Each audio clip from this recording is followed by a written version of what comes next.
Jonas. No capítulo 1, Jonas, capítulo 1.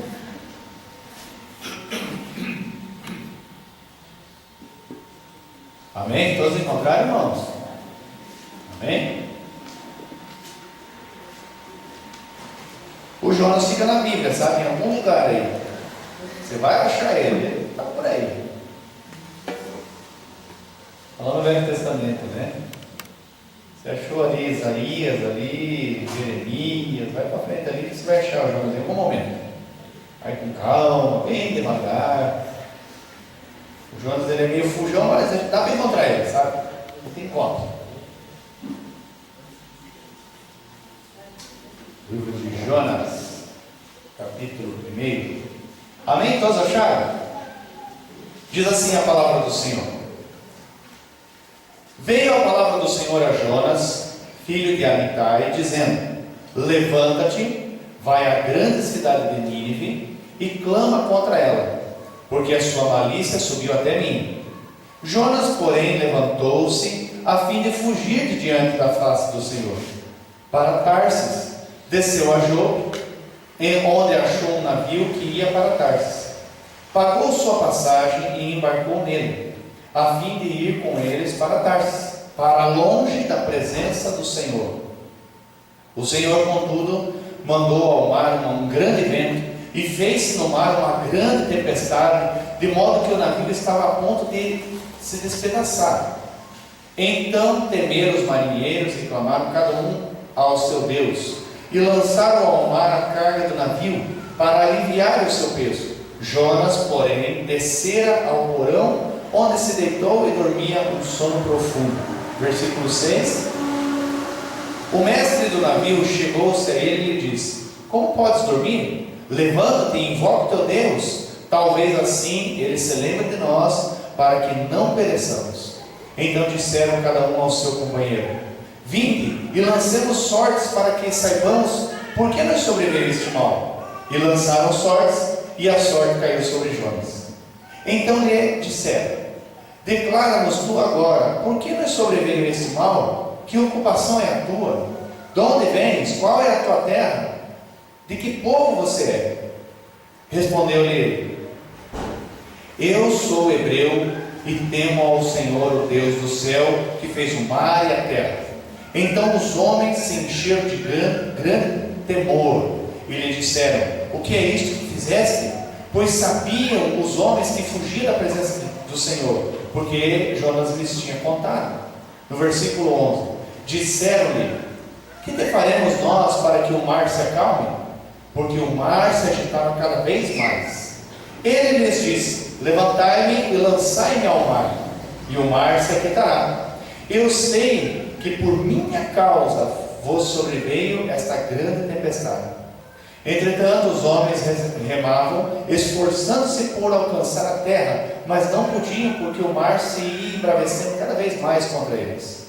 Então clamaram ao Senhor: ó Senhor, nós te rogamos, não nos deixe perecer por causa da vida deste homem, e não ponha sobre nós sangue inocente, porque tu, Senhor, fizeste como te aprouve. Então levantaram a Jonas e o lançaram ao mar, e cessou o mar a sua fúria. Temeram, pois, estes homens ao Senhor com grande temor, e ofereceram sacrifícios ao Senhor e fizeram votos. O Senhor preparou um grande peixe para que tragasse a Jonas, e Jonas esteve 3 dias e 3 noites nas entranhas do peixe. Amém, irmãos? Glórias ao Senhor Jesus. A gente leu o capítulo todo, né, para lembrar bem da história aqui. Jonas, ele era um profeta que ele é conhecido por ser fujão. O Jonas, ele gostava, né, de fugir do Senhor. Não que ele gostava de fugir do Senhor, mas ele, naquele momento, ele quis fugir do Senhor. E ali vai contando a história dele, que ele era para ir para Nínive, que Deus mandou ele para Nínive pregar a palavra, e ele não queria que aquilo acontecesse, ele não queria ir para Nínive pregar a palavra, então ele foi até Jope, pegou um navio e estava indo para Tarsis, para um lugar totalmente diferente, uma direção totalmente diferente. E ele estava insistindo naquela teimosia, mas Deus, como Deus é maravilhoso e Deus sabe de todas as coisas. Fez com que o mar se agitasse, soprou um vento sobre aquele mar, o mar começou a se agitar, o navio começou a balançar e aquelas ondas começaram a crescer contra o navio e ficou difícil para aqueles homens navegarem. Eles começaram a jogar a bagagem fora e mesmo assim o navio estava quase se despedaçando e todo mundo desesperado, não sabia mais o que fazer. Começaram a clamar cada um o seu Deus. Ali eles adoravam vários deuses, né? O Deus Sol, o Deus Lua, Deus Sapato, Deus Corinthians, sei lá, adoravam tudo. Tudo que aparecia eles adoravam. E estavam adorando aqueles deuses, clamando para ver se alguma coisa resolvia o problema deles, e nada resolveu. Então o capitão do barco lembrou que tinha um cara dormindo lá no porão, e ele desceu lá para ver quem era, e era o Jonas. Estava dormindo no porão do barco. O Jonas dormindo, o capitão acordou e falou: ei, clame a Deus, poxa, tem uma tempestade, nós estamos quase afundando. Clame ao seu Deus para que por acaso essa tempestade pode acalmar. E foi, depois eles tiraram sorte para ver quem que era o responsável por aquela tempestade. Eles sabiam que alguém era culpado pela agitação daquele mar. E quando eles tiraram sorte, acabou que foi Jonas o premiado. E Jonas acabou confessando, ele falou: realmente eu estou fugindo do meu Deus, Deus mandou eu ir para Nínive, e eu estou querendo fugir para Tarsis, eu não quero fazer o que Deus mandou eu fazer, e por isso que veio essa tempestade. E todo mundo desesperado, e agora o que eles vão fazer? Ele falou: peguem, né, e me joguem no mar, e o mar vai se acalmar. Ele tinha certeza de que se eles jogassem ele no mar, o mar ia se acalmar, e aqueles homens não seriam destruídos. E eles foram todos temerosos. Ao invés de rapidamente pegar o Jonas e jogar no mar, eles tentaram ainda remar para ver se conseguiam, com as suas próprias forças, sair daquela situação difícil, mas eles insistiram na teimosia, não conseguiram. Eles ainda lutaram para ver se conseguiam vencer aquela tempestade, mas não conseguiram. A tempestade só seria vencida com a obediência a Deus. Amém? E eles pegaram, e então não tinha mais jeito. Eles, então, antes de jogar Jonas, eles oraram ao Deus de Jonas: ó Senhor, nós vamos jogar aqui o teu servo no mar, mas não pese a sua mão sobre nós, não venha o castigo do Senhor sobre as nossas vidas, porque isso aconteceu porque o Senhor quis, não é culpa nossa. Nós não somos culpados dessa morte, né? da morte de Jonas. Nós vamos jogar ele no mar porque é a solução do problema aqui. E lançaram Jonas no mar, e quando Jonas estava lá no mar, lá se batendo, tal, eles nesse tempo, eles foram, oraram mais uma vez ao Senhor, adoraram ao Senhor e fizeram um sacrifício a Ele, e ainda fizeram votos a Deus, porque eles fizeram o que o que deveria ser feito. Acabou que aquele barco todo se converteu. Amém? Oh Deus maravilhoso! E Jonas caiu lá, daqui a pouco Deus mandou um grande peixe e veio engolir o Jonas. E os caras ficaram: meu Deus, e agora? Ainda bem que não foi nós que esse peixe engoliu, né? Graças a Deus que deu tudo certo. Ficaram felizes da vida. Amém, irmãos? Por que veio a tempestade contra aquele barco? Porque Jonas estava em desobediência. Toda vez que um servo do Senhor entrar em desobediência a uma direção de Deus, as pessoas ao nosso redor vão sofrer. Tem um monte de barco aí, irmãos, que nós estamos dentro, que está recebendo um monte de ondas e tempestades e vendaval batendo neles, e nada muda naqueles lugares, porque nós ainda continuamos muitas vezes em desobediência. Muitos dos problemas que acontecem na nossa vida é por causa da nossa desobediência a uma direção explícita de Deus para a nossa vida. Deus ele fala para os seus filhos, e Ele dá direções objetivas para cada um de nós. Ele sempre está revelando algo que Ele quer nos conduzir e nos guiar. Mas daqui a pouco a única coisa que vai nos acordar é uma tempestade. E aconteceu com Jonas. E Jonas estava dormindo no barco, estava quase afundando. E isso acontece com a gente também que é crente, irmãos. Às vezes o barco da empresa está quase afundando, o barco lá da família, o barco das finanças, tantos barcos que nós estamos inseridos, que ao invés de dar uma transformação naquele barco, o barco começa a afundar, porque a gente está dormindo. Ao invés de fazer algo que deveria ser feito, ao invés de obedecer a Deus, se levantar então e começar a buscar o Senhor. Deus queria que Jonas o obedecesse, e Jonas não o fez. Só que como Deus é tão maravilhoso, que Ele trabalhou individualmente com Jonas. Só que aquele trabalhar de Deus com Jonas afetou todos os que estavam no barco com ele. Só que como o tratar de Deus era com Jonas, e a hora que Jonas então reconheceu o seu pecado, confessou o seu pecado e quis restituir o seu pecado, Deus não apenas cuidou de Jonas, mas também abençoou todos aqueles homens do barco, que talvez de uma outra forma eles nunca se converteriam ao Senhor, mas por uma situação extrema que eles viram e participaram, todos eles acabaram servindo ao Senhor Jesus. Amém? Amém? Não importa o que acontece conosco, irmãos. Se vem alguma tempestade, alguma luta, alguma situação tão difícil nas nossas vidas, se você permanece fiel no Senhor, se você de repente pisou na bola, mas você corre para o Senhor, pode saber que não só você vai ser abençoado, mas todas as pessoas que estão ao seu redor vão ser abençoadas. Muitas pessoas se converterão ao Senhor Jesus, porque você tomou uma decisão de obedecer a Deus. Amém? Glória a Deus, irmãos.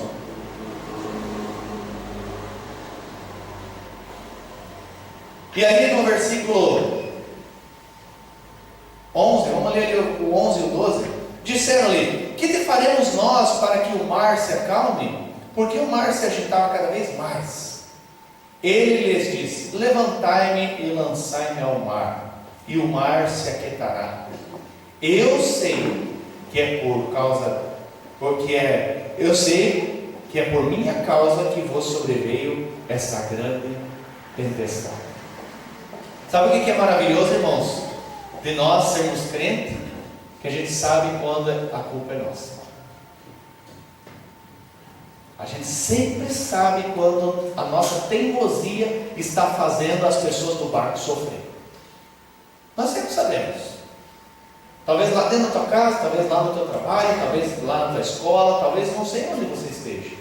Aonde você estiver, se você estiver em obediência a Deus, as pessoas daquele barco vão ser abençoadas em algum momento. Mas a partir do momento que nós começamos a dormir naqueles lugares e começamos a fugir da presença de Deus, pode ter certeza que as pessoas ao nosso redor sofrem junto. Mas se a gente se arrepende, Deus pode fazer a segunda casa ter muito mais glória do que a primeira. Oh Deus maravilhoso! Amém, irmãos? Glórias ao Senhor Jesus. E daí ali no versículo 14: então clamaram ao Senhor: ó Senhor, nós te rogamos, não nos deixes perecer por causa da vida deste homem, e não ponhas sobre nós sangue inocente, porque tu, Senhor, fizeste como te aprouve. Então levantaram a Jonas e o lançaram no mar, e cessou o mar a sua fúria. Temeram, pois, estes homens ao Senhor com grande temor, e ofereceram sacrifícios ao Senhor, e fizeram votos. Oh Deus maravilhoso! Oh Jesus! Deus é especialista, irmãos, de transformar a nossa tempestade em um local de transformação. Lembra dos discípulos lá andando, navegando com o barco, e o barco naquela tempestade quase afundando. Daqui a pouco Jesus veio e transformou aquela situação. Até o Pedro caminhou com Jesus no mar. O Pedro foi caminhando por aquelas ondas que estavam agitadas, foi até Jesus, e quando estava chegando pertinho de Jesus, ele afundou. Depois ele se levantou, e Pedro voltou com Jesus desde onde estava até no barco novamente. A gente critica o Pedro que ele afundou quando estava caminhando sobre as águas, mas ele andou 2 vezes. Quando foi, afundou, mas na volta ele não afundou. E quantas vezes nós, na nossa caminhada cristã, irmãos, nós vamos caminhando e afundando, tanto na ida quanto na volta. A gente caminha e afunda, porque ao invés de aprendermos a olhar para o Senhor, a gente começa a olhar para o vento, para a tempestade que está ao redor. Pedro, na primeira ida, ele estava caminhando, e daqui a pouco, quando ele começou a prestar atenção no vento e no mar que estava agitado, E Jesus na frente dele, então ele começou a afundar. Jesus foi lá, pegou ele pela mão e disse: mas você é um pai mesmo, né? Por que você não crê, rapaz? Vamos voltar para o barco. E agora Pedro voltou, não mais olhando para o vento, para a tempestade, mas olhando para o Senhor. E ele não afundou. Oh, Deus maravilhoso! Deus, ele é especialista em transformar as situações difíceis. As adversidades, irmãos, podem gerar glória para Ele e bênção para nós. As lutas das mais difíceis, das mais extremas, Deus pode reverter e fazer com que nós venhamos a viver uma vida maravilhosa na presença de Deus. Basta a gente confiar nele, crer nele, saber que Ele não é um Deus que está puxando o tapete de ninguém. Ele é um Deus que cuida de nós, Ele nos ama. Você acha que Deus não amava Jonas? É claro que Ele amava Jonas. Até lá no livro de 2 Reis fala de Jonas pela primeira vez na Bíblia. 2 Reis alguma coisa, lá no capítulo 6, acho, fala de Jonas. Jonas já está lá. Mas aqui que é um livro exclusivo para Jonas. É aqui. Lá ele estava obediente, tanto que a palavra que ele deu lá deu certo. E agora aqui no livro de Jonas, aqui as coisas começaram a caminhar diferente, porque Jonas desobedeceu a Deus. Deus tinha dado uma direção para ele e Jonas não quis ir. Jonas ficou com medo de obedecer a Deus. Tantas e tantas vezes Deus dá uma direção para as nossas vidas, às vezes nós temos medo de obedecer a Deus. E por que Jonas estava com medo de obedecer a Deus? Veja ali o capítulo 4, mesmo livro de Jonas, capítulo 4. Amém? Todos acharam?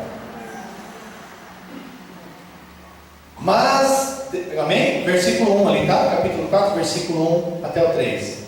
Mas desgostou-se Jonas extremamente e ficou irado, e orou ao Senhor: ó Senhor, não foi isso que eu te disse, estando ainda na minha terra? Por isso é que me apressei a fugir para Tarsis. Eu sabia que és Deus clemente e misericordioso, tardio em irar-se e grande em amor, e que te arrepende do mal. Agora, ó Senhor, tira a minha vida, porque melhor me é morrer do que viver. Por que Jonas estava fugindo da presença de Deus? Porque ele sabia que Deus era um Deus clemente, misericordioso, um Deus grandioso, um Deus que perdoa, um Deus que ama, um Deus que está disposto a salvar, um Deus que está disposto a mudar de ideia. Quando Deus se arrepende, Ele está mudando de ideia. Ele tinha uma certa ideia de uma situação, mas como as pessoas ouviram a sua voz, então ele muda de ideia. Quando fala Deus se arrependeu, não é que Deus estava agindo errado e teve que se arrepender do que estava agindo errado. É porque Deus mudou de ideia sobre aquilo que Ele queria fazer.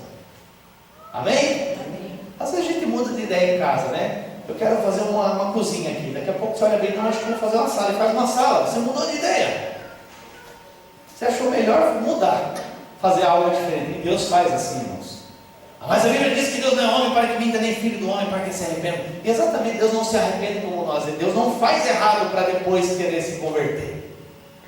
Deus muda de ideia do que estava pensando em fazer. Amém? E quando Ele muda de ideia, é quando nós mudamos. Você já fez Deus se arrepender de algo que Ele queria fazer na tua vida? Você já fez Deus se arrepender? Todos nós que aceitamos ao Senhor Jesus já fizemos o nosso Deus se arrepender um dia. Nós estávamos condenados a caminhar eternamente para o inferno, para o lago de fogo e enxofre depois e passar o resto da eternidade lá. Mas porque nós ouvimos a voz do Senhor, aceitamos ao Senhor Jesus como nosso Senhor e Salvador, Deus mudou de ideia para conosco. Deus se arrependeu, eu ia jogar todos esses cacos, tudo no inferno. Opa, eles aceitaram Jesus, então vou mudar de ideia, agora eu vou levar eles tudo para o céu, tudo para a minha presença. Oh, Deus maravilhoso, eu vou morar nesses carros, eu vou entrar dentro deles e vou morar neles. Oh, aleluia. Se você aceitou o Senhor Jesus, pode saber que um dia você fez Deus se arrepender do que Ele queria fazer com você. Não porque Deus é mau, mas porque Ele é tão bom que nos dá a oportunidade de mudar de atitude. Oh, Deus maravilhoso. Amém, irmão?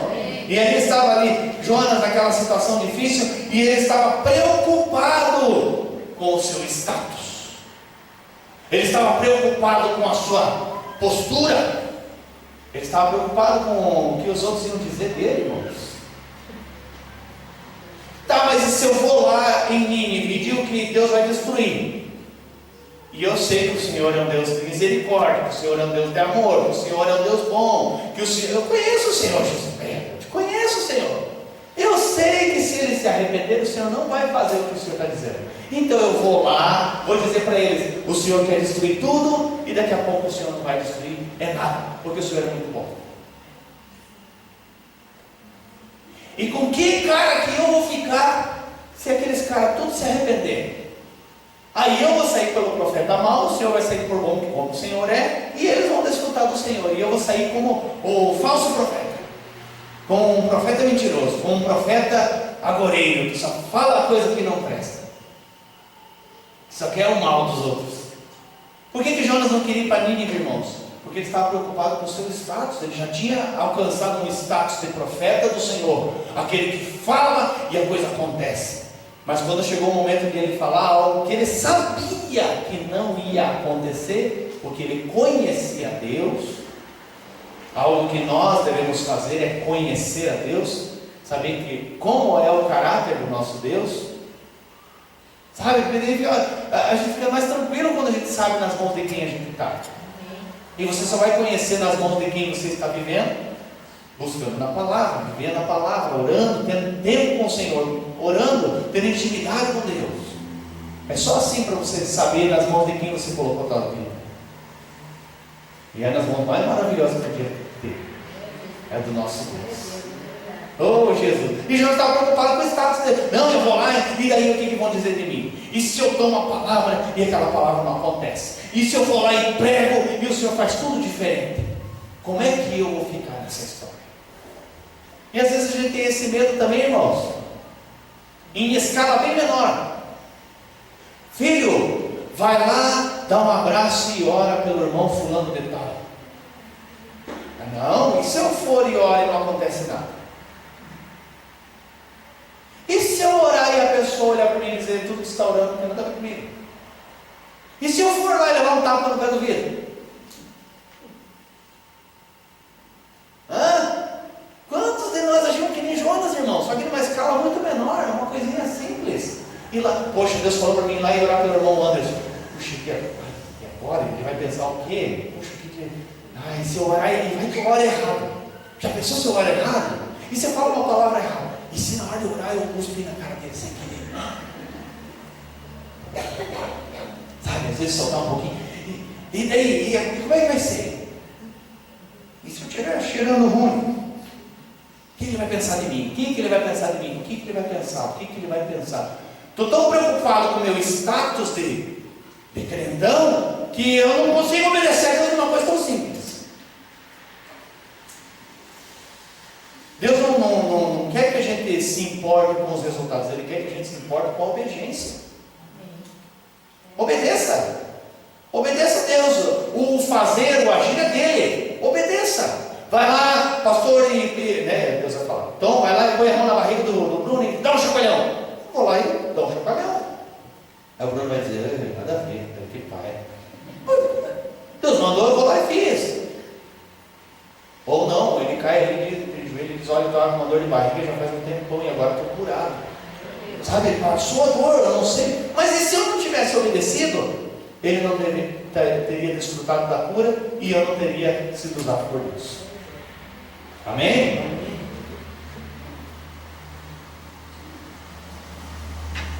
Oh, Deus maravilhoso. Jonas estava preocupado com o seu status. Ali, irmãos, quando Jonas fala para eles: me lancem no mar, porque assim vai solucionar o problema, Jonas estava falando algo que hoje em dia está totalmente fora de moda, algo chamado restituição. Restituição. Restituir o outro pelo mal que você fez sobre a vida dele. Restituir.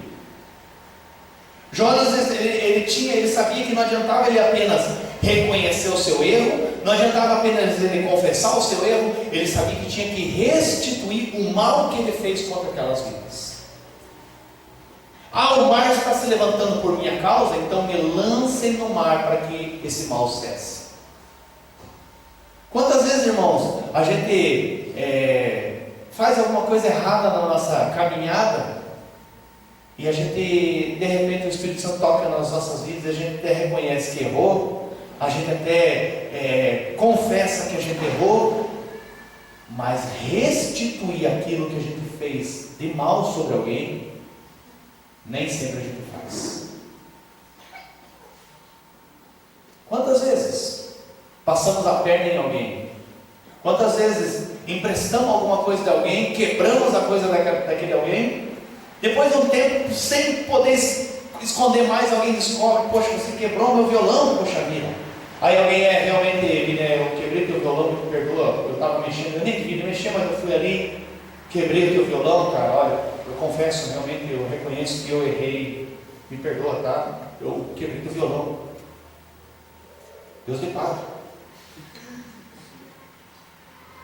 E o princípio daquele que sobe na árvore? Cadê aquele lá? Aquele que sobe na árvore, como é que é o nome dele? O Zaqueu. E o princípio de Zaqueu? Te dou 4 vezes mais. 4 violão. Quem de nós tem esse princípio para fazer uma coisa dessa? Nós dizemos que somos crentes, mas quem de nós tem o princípio de restituir algo que nós prejudicamos alguém? Quem? Quem de nós tem coragem de restituir os nossos filhos pelo tempo que nós não estamos dando para eles? Quem de nós tem coragem de restituir o tempo que deveríamos estar dando para a esposa e para o esposo e não estamos dando? Quem de nós tem essa coragem? Quem de nós tem coragem de restituir a Deus pelo tempo que estamos tomando e usando de uma forma errada, sem usar para buscar e louvar a presença dele? Quem de nós, irmãos? Nós falamos que somos crentes, mas quem está disposto a restituir? E restituição é bíblico.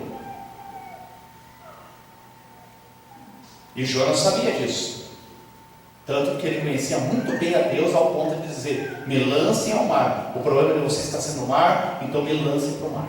O mar afetou você, então que o mar venha me afetar também. Amém? Amém. Ore ao Senhor e lembre o que você fez que alguma vez prejudicou alguém, financeiramente, o tempo de alguém, algo que possa ser restituído. Nem tudo pode ser restituído, mas algo que pode ser restituído. Procure essa pessoa e restitua. Se conserte. Deixe-te lançar ao mar. Amém? Amém? Glórias ao Senhor Jesus. Vamos para frente. Oh Jesus. Ali no capítulo 2, irmãos, daí Jonas começa a orar, né? Porque no versículo, vamos ver ali o versículo 17 do capítulo 1. O Senhor preparou um grande peixe para que tragasse a Jonas, e Jonas esteve 3 dias e 3 noites nas entranhas do peixe. Daí ali no capítulo 2 é a oração que Jonas faz, e ali é uma oração que ele faz quando ele está indo para o inferno. Ele morre nesse período ali, e depois Deus o ressuscita e o traz de volta. E lá no capítulo 2, versículo 10, veja lá.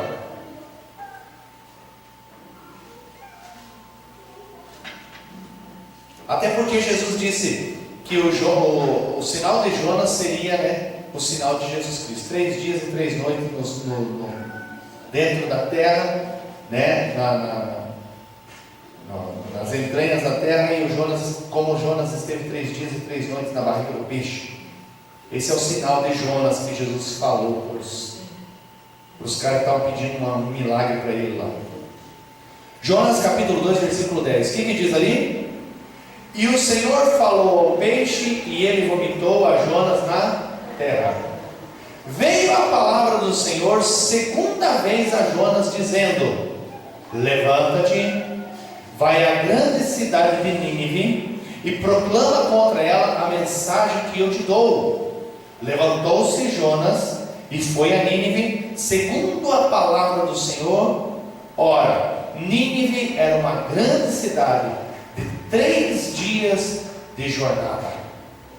No primeiro dia, Jonas começou a percorrer a cidade e clamava: daqui a 40 dias Nínive será destruída. Os ninivitas creram em Deus e proclamaram um jejum, e vestiram-se de pano de saco, desde o maior até o menor. Quando a notícia, que a notícia chegou ao rei de Nínive, levantou-se ele do seu trono, tirou de si as suas vestes reais, cobriu-se de pano de saco e assentou-se sobre cinzas. Amém, irmãos? O que aconteceu? Jonas não queria ir para a cidade de Nínive pregar. Ele entrou no barco e fugiu, ou fugir da presença de Deus. Por que ele queria fugir da presença de Deus? Por causa que ele estava preocupado com o seu status. Só que tem um porém aqui, irmãos. Da presença de Deus, eu e você podemos fugir. O que nós não conseguimos fugir é do olhar de Deus. Nada escapa aos olhos do Senhor. Nada. Mas da presença de Deus, a nossa rebeldia pode nos tirar da presença dele. E o que o Jonas queria? Sair da visão de Deus, do olhar de Deus. Ele queria sair da presença de Deus. Porque a presença de Deus, ela vai custar o teu status.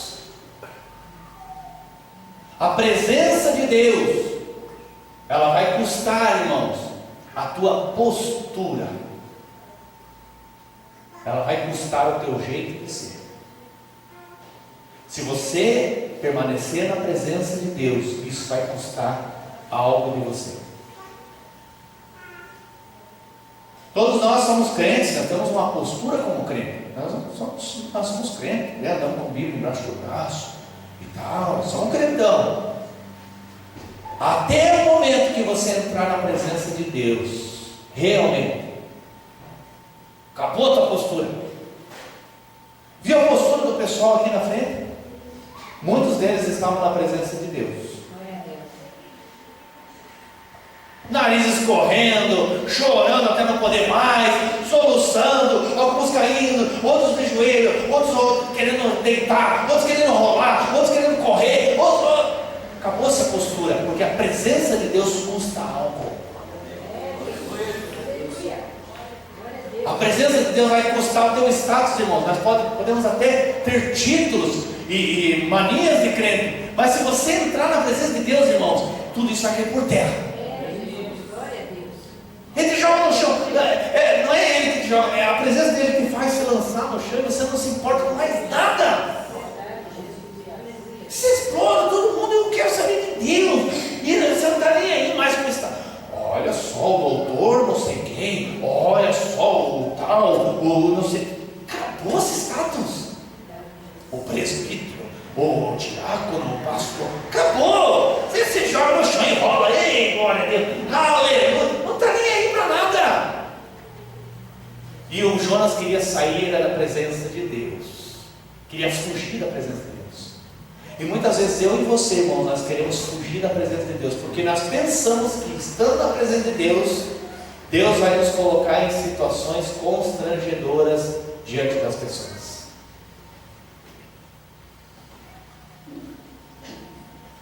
Se eu de repente me lançar na presença do Senhor e estar na presença dele, e vai que ele me enche lá na faculdade e me faz levantar lá e dizer assim: seus bandos de carro tem que se converter.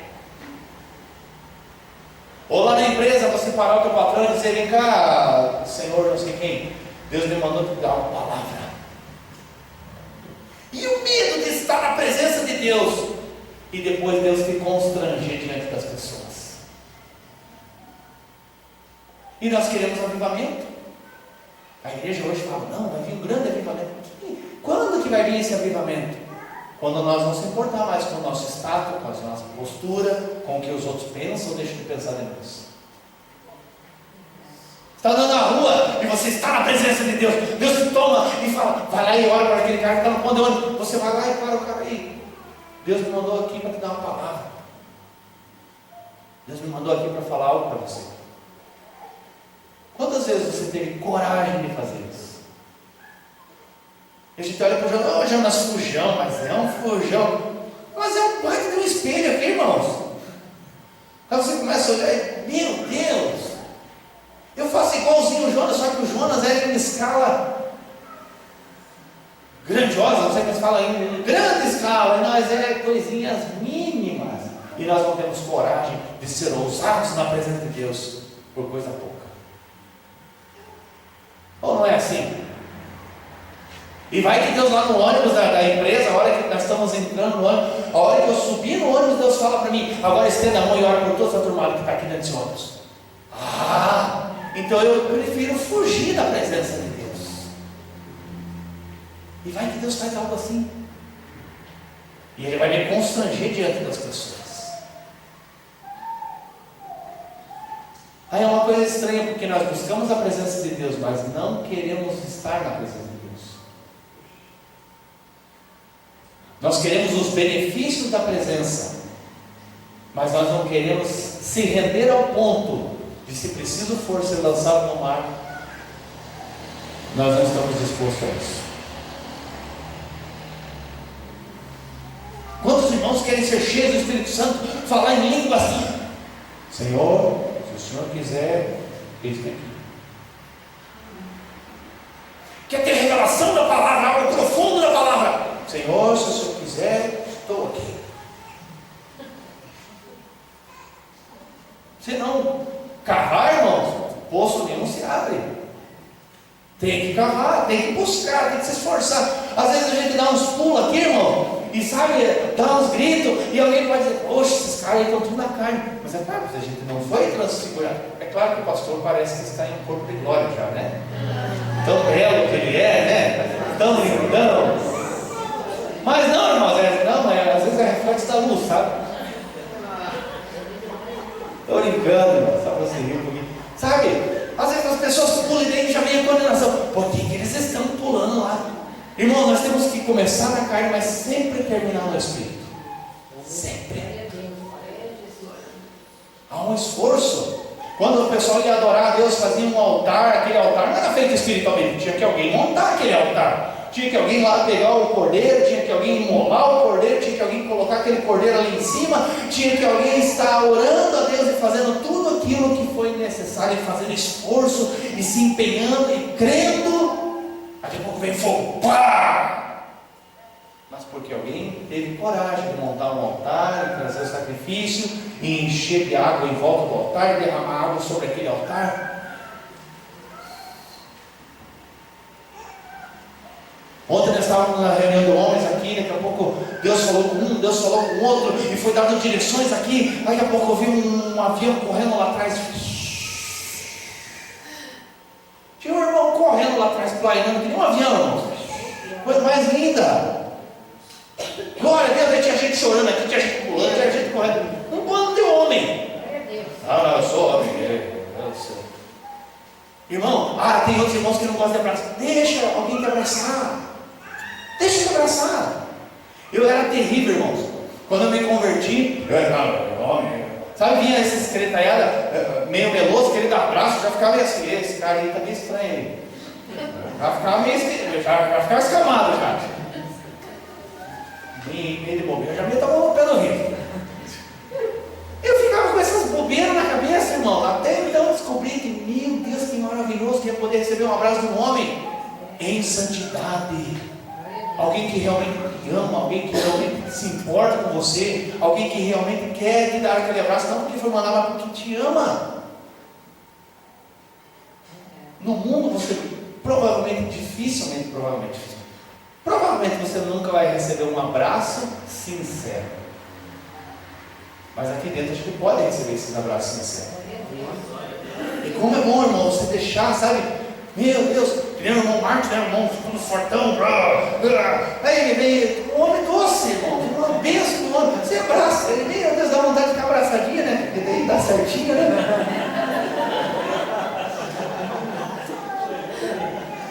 É tão legal. E que gostoso que é. Eu vou deixar de ser menos homem por causa disso? É claro que não. Mas a gente, não, eu quero a presença de Deus, mas Deus, braço. Não vou levantar o braço. Se Deus quiser, Ele vai fazer do meu jeito. Quero ver se Deus é Deus, então Deus que faz. Não, mas ele quer fazer, por isso que Ele deu a direção.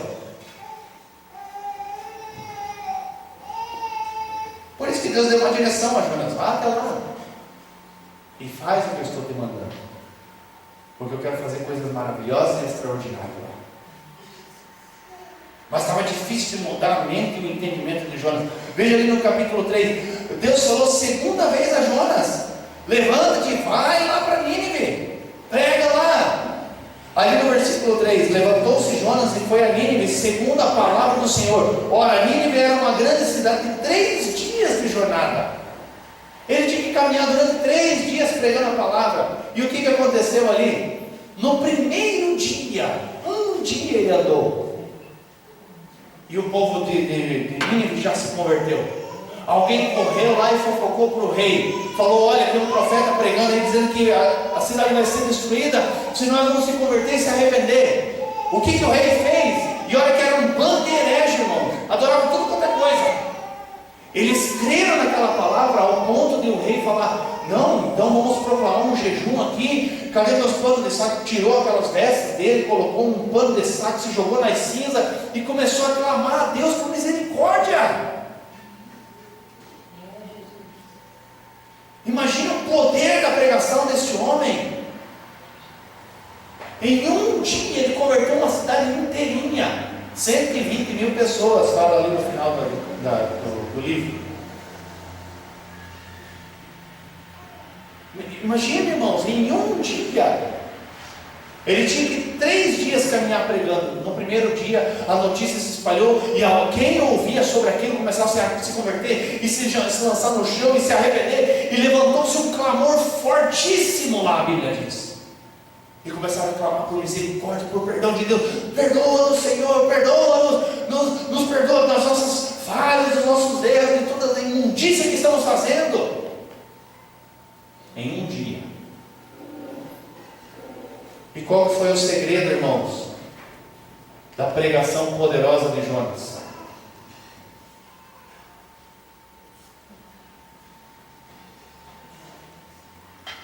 O peixe. O peixe foi o segredo da pregação de Jonas. Quando Jonas declarou que eles eram culpados, eles lançaram ele na água, então Deus mandou um grande peixe, engoliu Jonas e levou Jonas a lugares profundos, que seria impossível Jonas ir por conta própria. Ele levou ao mais profundo abismo. Ele levou, e engraçado que Jonas, estando dentro do peixe, a pressão que lá exercia ficava tudo no peixe. Jonas só estava sendo conduzido a lugares profundos. Oh, glória a Deus! Aleluia! A lugares profundos, irmãos, em Deus.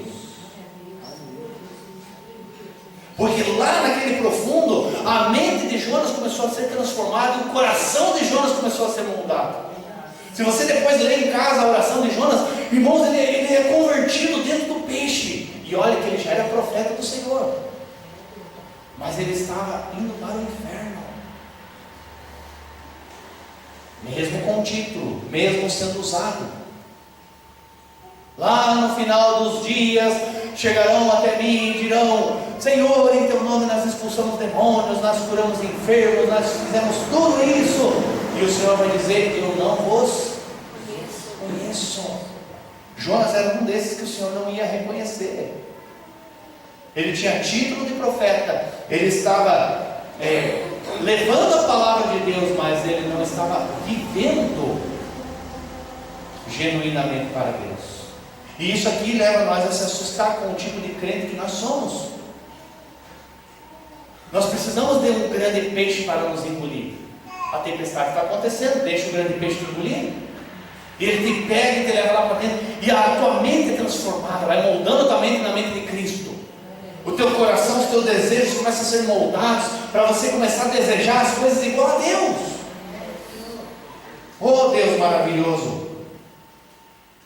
O grande peixe, até escrevi aqui, o grande peixe engole um rebelde arrependido e libera um poderoso servo do Senhor.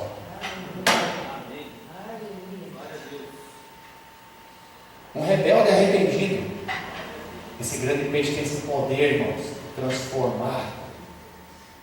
Esse grande peixe engole um rebelde e ele leva para lugares profundos, para passar por experiências que nunca ele passaria na vida, para levar a lugares que ele não teria condições de ir sozinho. E quando ele libera um cara que pode ser grandemente usado pelo Senhor. Esse peixe é uma representação de Jesus Cristo. Somente Jesus tem essa capacidade de pegar um rebelde e transformar ele num servo do Senhor. Somente Jesus tem o poder de tirar do caminho da rebeldia, do caminho errado, e levar novamente para o caminho certo. Somente Jesus tem o poder de pegar alguém que está em desobediência a Deus e levar para a obediência ao Senhor. Somente Jesus é capaz de dar uma segunda chance para quem está disposto a ser lançado nesse mar. E é engraçado, irmãos, que quando ele saiu do grande peixe, o peixe foi lá e vomitou ele. 3 dias dentro de um peixe. Quem já foi para o litoral e passou perto de uma peixaria sabe o cheiro que tem nos peixes. O cara 3 dias dentro de um peixe. Aí ele sai e começa a pregar a palavra que Deus deu para ele. Só que ele não foi de qualquer jeito. Ele foi com o cheiro do peixe. Vós sois o bom cheiro de Cristo. Jonas tinha um cheiro de peixe, nós temos que ter o cheiro de Jesus. Aleluias! Aleluias! Irmãos, o peixe veio engolir o Jonas, e Jonas teve que passar um tempo com o peixe. E nós temos que ser esses irmãos, temos que passar tempo com Jesus. Temos que passar tempo com Ele, para que o cheiro dele se apegue cada vez mais em nós. Quanto mais dentro de Cristo você está, mais o cheiro dele vai exalar de você. Quanto mais dentro de Cristo você estiver, mais em lugares profundos Ele vai te levar, na palavra, no conhecimento de Deus e revelação das coisas que você não conseguiria descobrir sozinho. Passe tempo dentro da barriga desse peixe. Cristo em vós, esperança da glória. Mas nós temos que também estar em Cristo. Eles em mim, eu neles e nós no Pai. Aleluias! É o que Jesus falou. Irmãos, passar tempo com Jesus é buscar dele, orar, se meditar na palavra, é mergulhar e deixar esse peixe te envolver, para que quando você for fazer algo para o Senhor, isso seja poderoso e eficaz. Nós queremos orar pelos enfermos e queremos que eles sejam curados, mas nós não queremos passar tempo com o Senhor e na presença do Senhor. Nós queremos que as coisas aconteçam, como o Anthony disse, hoje em dia é tudo rapidinho, é tudo rápido. O relacionamento com Deus não é micro-ondas, é que nem fogão a lenha, é a mesma coisa. Só que não é lenha que você compra no Germânia, já vem cortadinha. Você tem que ir lá no mato, você tem que afiar o machado lá no mato, escolher a árvore, cortar, tirar as tocas e tal. É um relacionamento. Deus não tem pressa de te usar, irmãos, mas Ele quer que quando Ele for te usar, você seja poderoso nas mãos dEle. A Bíblia mesmo fala para não chamar neófitos para a grande comissão de exercer uma função realmente no reino. Neófito é crente novo. Deus não tem, Ele quer primeiro tratar com você, Ele quer primeiro te ensinar em lugares profundos, Ele quer primeiro te mostrar que você muitas vezes é rebelde ao chamado dEle, que muitas vezes Ele te dá uma direção e você insiste em ir para o lugar que você acha bom, que você se acostumou, que você quer. Vocês acham que o irmão Esdras e a irmã Simone e a família gostariam de vir embora para Rio Negrinho? Lá do Nordeste? tempestade se levantou e Deus disse: vão para lá que eu quero usar vocês lá. E Deus pegou eles e os trouxe para cá. E glória a Deus. E eles estão aí, ó, cheirando a peixe, sendo usados pelo Senhor. Oh Deus, o Alessandro até foi mais colado ali. Não, é o bom cheiro de Cristo. Irmãos, deixa Deus te usar. Abre lá em 2 Coríntios para nós terminar.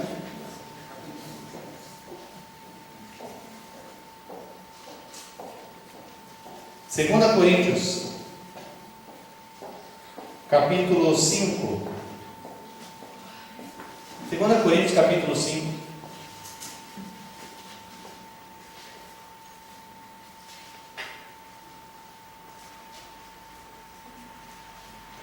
Oh, Jesus.